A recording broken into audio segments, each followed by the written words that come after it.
And above all these things, put on charity, which is the bond of perfectness. At sa ibabaw ng lahat ng mga bagay na ito ay mangagbihis kayo ng pag-ibig na siyang tali ng kasakdalan. Ang paliwanag sa talatang Colossians 3:14 ay, ang sumusunod konteksto ng talata, ang aklat ng Kolosas ay isinulat ni Apostol Pablo para sa simbahan sa Kolosas. Sa Kabanata 3, tinuturo niya ang tungkol sa bagong buhay kay Kristo. Ang lumang gawi ay iiwan at ang bagong ugali ay bibigyang diin. Bago dumating sa Colossians 3:14, binanggit niya ang mga birtud tulad ng habag, kabaitan, pagpapakumbaba, kamo, pagtitiis. Ang talata ay nagbubuod. Kahit gaano, karaming mabubuting katangian ang taglay natin, ang pag-ibig ang pinakamahalaga. Pangalawa, pagpapaliwanag ng talata above all these things. Ibig sabihin sa lahat ng mabubuting katangian na mayroon tayo, habag, kabaitan, pasensya, kababaang loob, ang pag-ibig ang dapat unahin.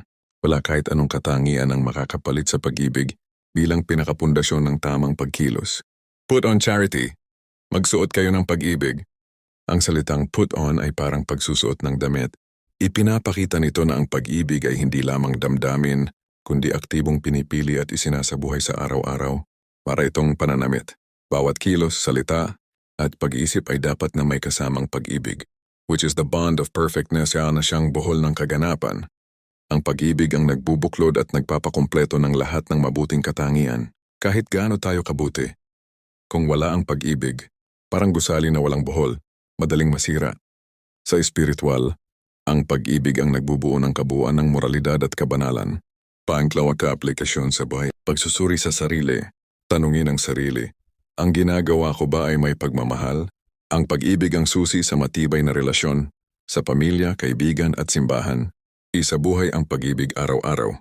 Sa bawat salita at gawa, magsuot ng pag-ibig. Maging maunawain, mapagpatawad at mapagmalasakit.